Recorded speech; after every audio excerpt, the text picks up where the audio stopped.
नमस्कार, good morning विद्यार्थी मित्रांनो. मी प्राध्यापक मनोज कुमार सत्यभामाते संपतराव गायकवाड, संचालक गायकवाड कोचिंग क्लासेस आष्टी. तुम्हा सर्व बालदोस्तांचं आजच्या या 50व्या व्हिडिओ तासिका मालिकेतील 50व्या भागामध्ये 50व्या अंकामध्ये तुम्हा सर्वांचं खूप खूप स्वागत करतो. मित्रांनो, आज आपण नवीन म्हणजे तुमच्या परीक्षेतील नवीन जो टॉपिक आहे 12व्या क्रमांकाचा, हा टॉपिक शतमान म्हणजे हे प्रकरण शतमान आणि त्याचे उपयोग याला आज आपण सुरुवात करणार आहोत. 50वा भाग आहे.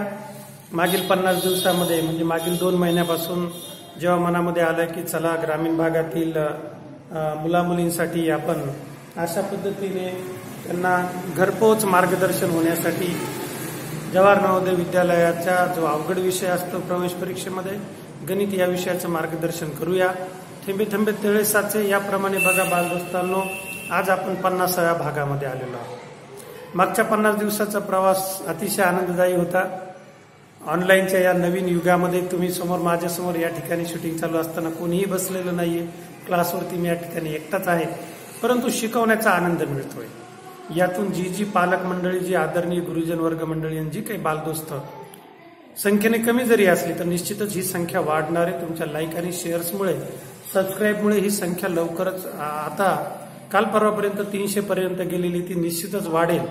आणि वर्षभर ह्या तासिका मालिका वेगवेगळ्या माध्यमातून गणित विषयाचं मार्गदर्शन मी करतच राहणार आहे. घेतला वसा मी टाकणार नाहीये.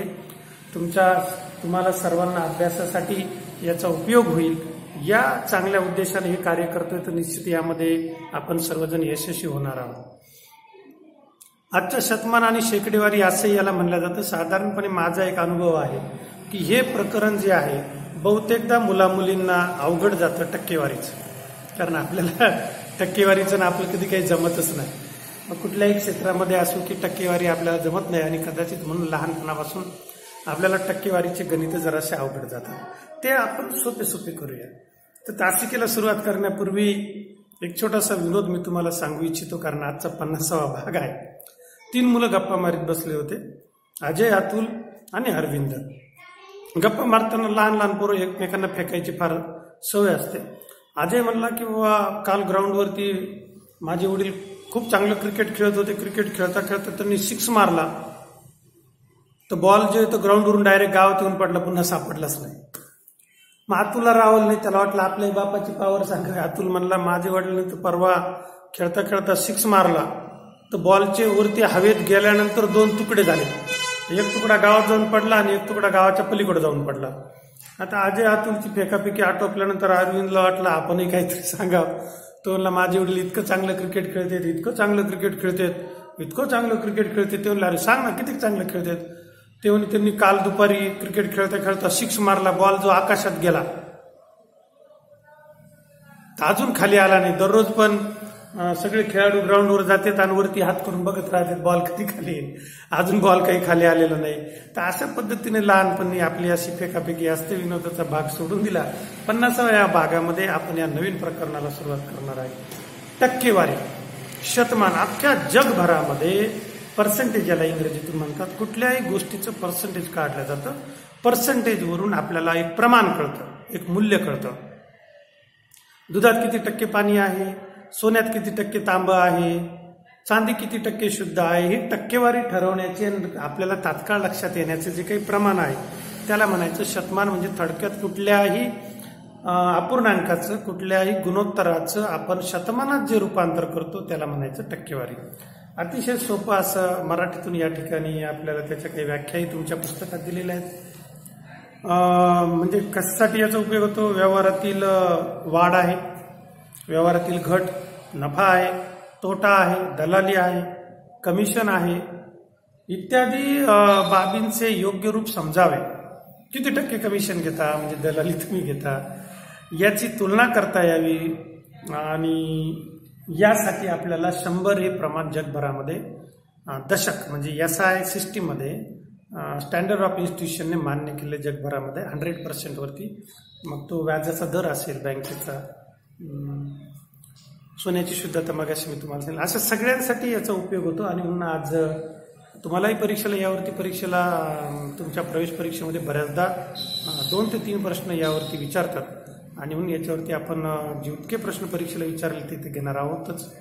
आणि हे सगळ्या धड्यांचं मार्गदर्शन झाल्यानंतर मग या व्हिडिओ तासिका मालिकेतील मागील 10 वर्षाचे म्हणजे 2011 सालापासूनच्या तुमच्या प्रश्नपत्रिकेत आलेले गणिताचे प्रश्न मी या माध्यमातून तुम्हाला समजावून सांगणार आहे.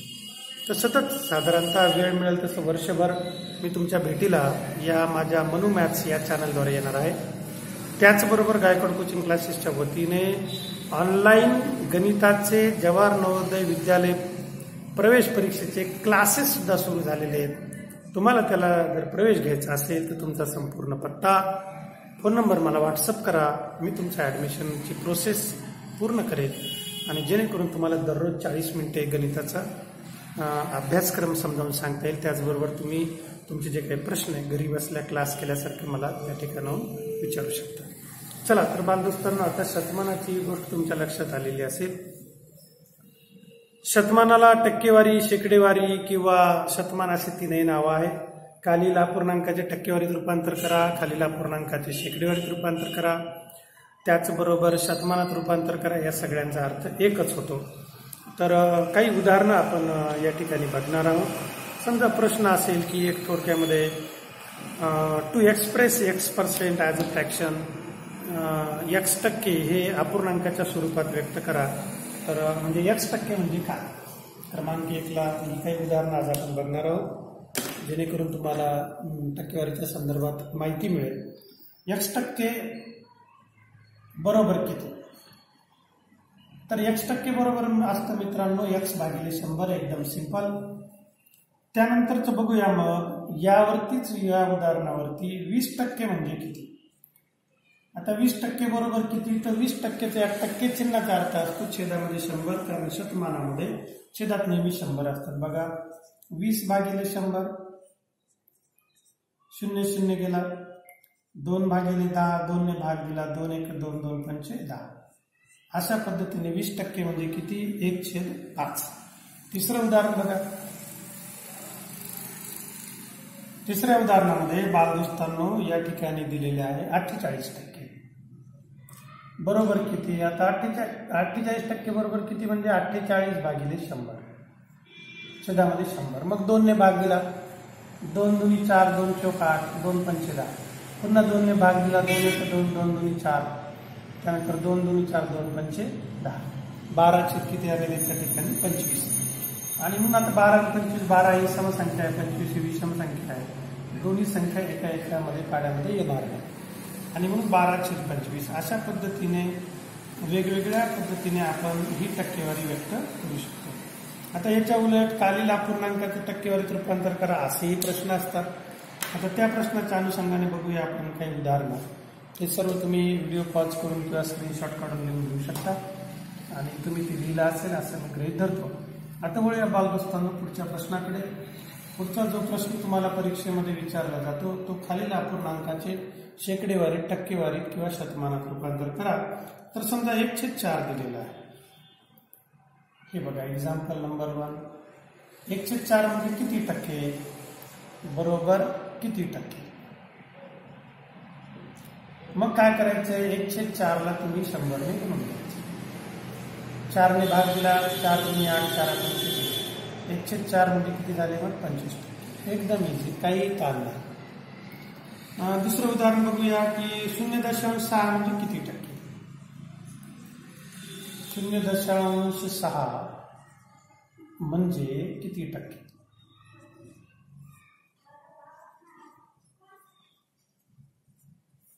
म्हणजे किती टक्के? असा हा प्रश्न.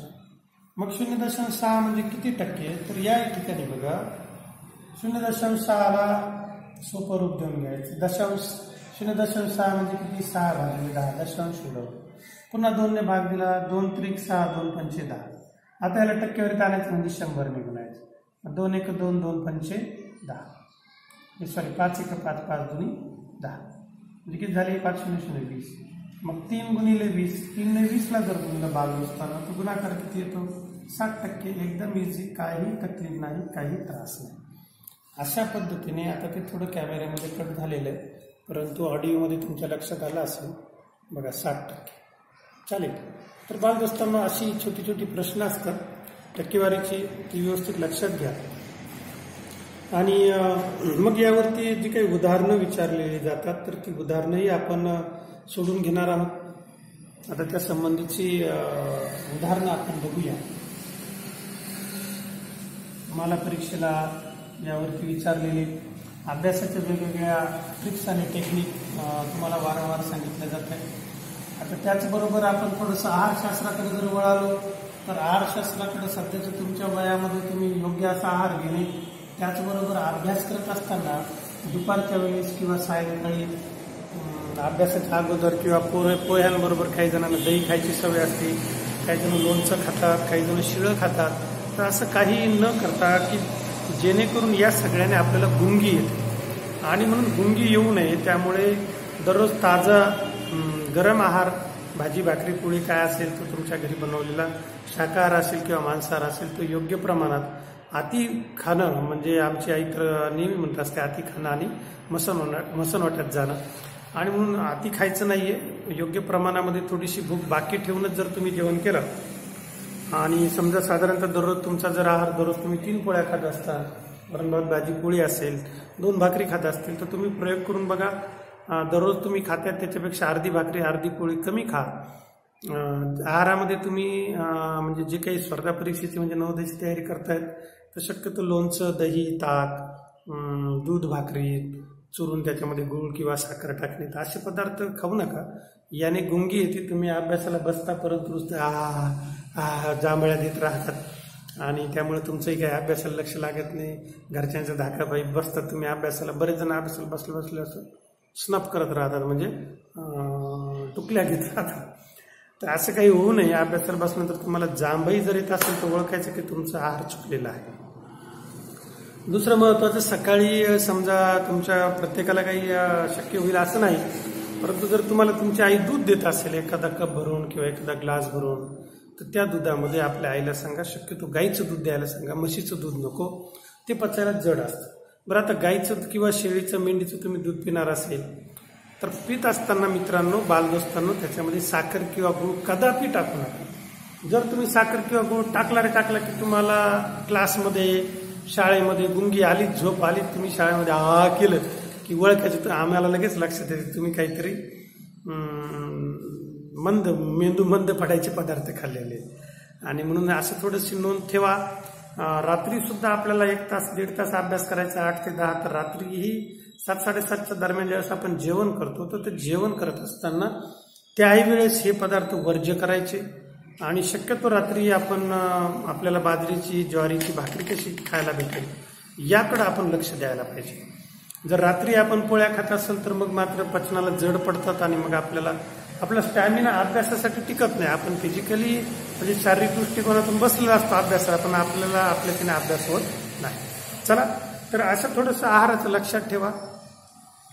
रविवारच्या दिवशी, सुट्टीच्या दिवशी तुम्ही लिंबाचं लोणचं, आंब्याचं लोणचं, दही, ताक असे पदार्थ खाऊ शकता. आणि मग रविवारी थोडीफार गुंगी आली, झोपले तरी काही हरकत नाही. परंतु दुपारी या लहान वयामध्ये तुम्ही बिलकुल झोपायचं नाहीये. आणि ती झोप न येण्यासाठी, गुंगी न येण्यासाठी आहार मर्यादित घ्यायचा आहे, अति खायचं नाहीये, जेणेकरून तुम्हाला अभ्यासाला बसल्यानंतर जांभई येणार नाही, आळस येणार नाही. कारण सर्वात सोपं सुभाषित विद्यार्थी दशेमध्ये आम्हाला शिकवलं जायचं, आलस्य शक्यतो विद्या, अविद्यस्य शक्यतो धनम. पुन्हा एकदा ऐका, आलस्य शक्यतो विद्या, अविद्यस्य शक्यतो धनम, धनस्य शक्यतो मित्रम, मित्रस्य शक्यतो सुखम. आळशाला विद्या कुठून भेटणार आणि विद्या नसेल तर तुम्हाला धन कुठून भेटणार आहे, पैसा. आणि पैसा तुमच्याजवळ नसेल तर मित्र कशाला विचारणार आहेत तुम्हाला. असं त्या संस्कृत सुभाषिताचा अतिशय चांगला असा अर्थ होता. म्हणून तो अर्थ लक्षात घ्या मित्रांनो. शारीरिकदृष्ट्या तंदुरुस्त राहा. कोरोना लॉकडाऊनच्या या कोविड-19 विषाणूपासून संरक्षणासाठी उगा इकडे तिकडे तोंड मारीत गावात हिंडू नका. तोंडाला मास्क बांधा. ही एक चांगली सवय आहे. जोपर्यंत अँटीडोज किंवा लस आपल्याला मिळत नाही तोपर्यंत आपल्या सर्वांना स्वतःबरोबर आपल्या कुटुंबाची, त्याबरोबर समाजाची आणि त्याबरोबर आपल्या राज्याची आणि देशाची आणि अख्ख्या जगाची काळजी आपल्याला करायची. कारण कुठंतरी कोपऱ्यामध्ये जरी हा विषाणू तुमच्या आमच्या बांधवापैकी कोणाकडे शिल्लक राहिला तर तो विषाणू पुन्हा स्प्रेड होऊ शकतो आणि ही सगळी खबरदारी आपल्याला घ्यायची, ती सवय तुम्हाला लावून घ्यावा लागेल। आता आपल्याला कोरोनासह जगण्याचा किंवा आपल्या जगण्याचा प्रवास हा कोरोनासह राहणार आहे हे गृहीत धरून सर्वांनी व्यवस्थितरित्या शासनाने दिलेल्या सूचना पाळून मार्गक्रमण करायचं। चला तर मित्रांनो, आता काही उदाहरणं मी तुम्हाला त्यांनी समजावून सांगतो। खालील शतमान अपूर्णांकाच्या स्वरूपात व्यक्त करा। Express each of the following as a fraction. खालील शतमानाचे अपूर्णांकात रूपांतर करा असा तो प्रश्न आहे। पहिला प्रश्न आहे 56%, दुसरा प्रश्न आहे 4%, तिसरा प्रश्न आहे 5%, चौथा प्रश्न आहे 0.6% आणि अजून एक प्रश्न आपण घेऊया, पाचवा, तो आहे 0.08%। आता या टक्केवारीचं आपल्याला अपूर्णांकात रूपांतर करायचं आहे। मग आता बालदोस्तांनो, अपूर्णांकात रूपांतर करत असताना एकदम सिंपल आहे, या संख्यांना 1/100 ने गुणून घ्यायचं। बघा, पहिले क्रमांक 1 56% म्हणजे 56 गुणिले 1/100, काही टेन्शन नाही। मग आता 56 आणि 100 कितीच्या पाड्यात येतात नाही लक्षात येत आपल्याला, सरळ 2 ने भाग द्यायचा, 2 दुनी 4, 1 राहिला, 2 8 16, 2 पंचे 10, किती आलेलं आहे 28/50। पुन्हा समसंख्या एकम स्थानी 0 आणि 8, पुन्हा 2 ने भाग दिला, 2 1 2, 2 चौक 8, 2 दुनी 4, 2 पंचे 10 आणि म्हणून ते आले 14/25। एकदम सिंपल, अपूर्णांकामध्ये आपण व्यक्त केलं। 14 समसंख्या आहे, 25 विषम संख्या आहे। चला तर आता दुसरा प्रश्न तो याच पद्धतीने 4% म्हणजे किती, तर 4% म्हणजे अपूर्णांकाच्या स्वरूपात 4 गुणिले 1/100, 4 ने भाग दिला, 4 दुनी 8, 2 राहिले, 4 पंचे 20 म्हणजे याचा अर्थ होतो 1/25। त्यानंतरचं बघा मित्रांनो तिसरा प्रश्न, आणि तिसरा जो प्रश्न आहे तो आहे 5%। याचप्रमाणे तुमच्या लक्षात आला असेल, 5 गुणिले 1/100, तर 5 दुनी 10, 5 0 0 म्हणजे किती आलं 1/20, म्हणजे 5% म्हणजे 1/20। तर अशा पद्धतीने बालदोस्तांनो हे सोपे प्रश्न असतात, याची उत्तर तुम्ही तोंडी सुद्धा देऊ शकता। तुम्हाला वाटत असेल एकदम इझी, परीक्षेत नाही विचारणार, तर हे सुद्धा प्रश्न परीक्षेला विचारलेले आहेत, म्हणून याला काही सोडून द्यायचं नाहीये। चला तर आता चौथा प्रश्न समजावून देतो। हा व्हिडिओ तुम्ही इथपर्यंत बघतायत, अभ्यास करतायत, यामध्ये काही एखाद्या वेळेस शिकवण्याच्या ओघामध्ये चूक होऊ शकते, झालेली चूक माझ्या निदर्शनास आणून द्या, खाली कमेंट बॉक्समध्ये ती चूक लिहून मला कळवा। नवीन हा जो प्रकार ऑनलाईन टीचिंगचा आहे तर हा आत्मसात करा व्यवस्थितरित्या, कारण आता दुसरा काही पर्याय आपल्याकडे उपलब्ध नाहीये, म्हणून हा एक सर्वोत्तम पर्याय आहे। पहिली 3 उदाहरणं आपण सोडवलेली आहे आणि आता राहिले उदाहरण क्रमांक 4 आणि 5। तर चला मग चौथं उदाहरण बघूया। चौथ्या उदाहरणामध्ये 0.6% बरोबर किती, तर मग 0.6 गुणिले 1/100 एकदम इझी। मग 0.6 गुणिले 1/100 ज्यावेळेस आपण याला या ठिकाणी अशा पद्धतीने लिहितो, त्यावेळेस या 6ला पुन्हा एकदा आपण 6/10 दशांश कॅन्सल केला, 1/100, मग आता 2 त्रिक 6, 2 पंचे 10, मग वरती शिल्लक राहिली 3, खाली 5 ने 100 ला गुणलं तर त्याचं उत्तर येतं 3/500 असा तो अपूर्णांक आपल्याला या ठिकाणी 0.6च्या स्वरूपामध्ये प्राप्त होतो। आता बघूया शेवटचं गणित, याच्यातलं आपण निवडलेलं ते गणित 0.08। ते याच पद्धतीने करायचे, दशांशाच्या नंतर जेवढी काही अंक असतील तेवढी 0 आपल्याला त्याच्या छेदामध्ये घ्यायची। तर 0.008 बरोबर काय आहे 8/100 गुणिले टक्केवारीचे 1/100। मग जर आपण 2 ने भाग दिला तर 4 ने भाग देऊ डायरेक्ट, 4 दुनी 8, 4 दुनी 8, 4 पंचे 20, त्यानंतर 2/25 गुणिले इकडं आहे 1/100, पुन्हा इकडे भाग दिला 2 पंचे 10 0, म्हणजे 1 भागिले 25/6 म्हणजे किती येणार आहे 1250. राईट. म्हणजे 1 भागिले 1250. आता ती तुमच्या स्क्रीनमध्ये आलेली नाही आहे, परंतु हा प्रश्न तुम्हाला लक्षात आला असेल म्हणून मी तुमच्या साईडला लिहितो.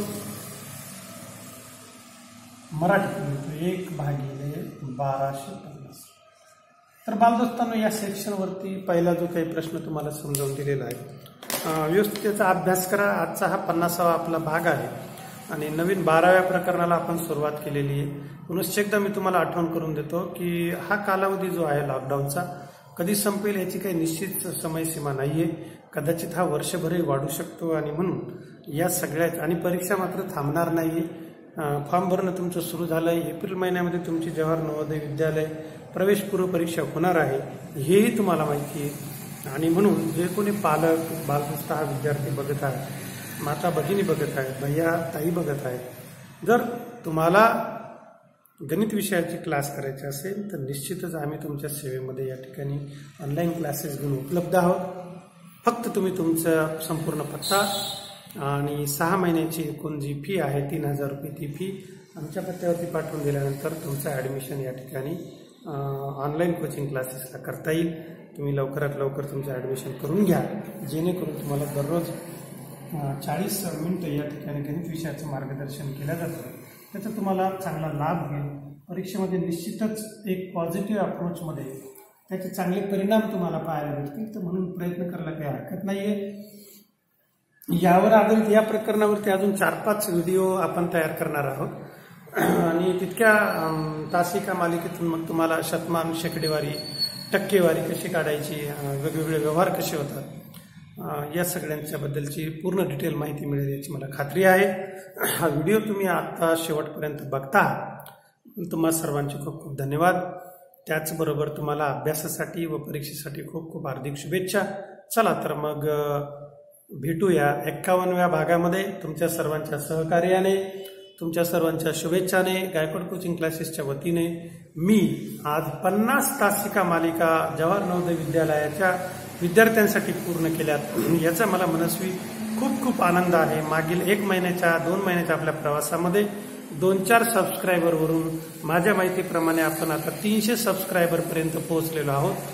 तुमच्या मित्रांना, मैत्रिणींना, नातेवाईकांना या व्हिडिओची लिंक पाठवून त्यांनाही आमचं चॅनल सबस्क्राईब करायला सांगा. त्याद्वारे आम्हालाही समाधान मिळतं काहीतरी तुमच्यासाठी काम केल्याचं. तर तुमचं यासाठी आम्हाला सहकार्य मिळणं अत्यंत आवश्यक आहे. चला तर बालदोस्तांनो, खूप खूप शुभेच्छासह भेटूया 51व्या भागामध्ये. तुम्हा सर्वांना पुनश्च एकदा wish you all the best and best of luck from the bottom of my heart. धन्यवाद. थँक्यू.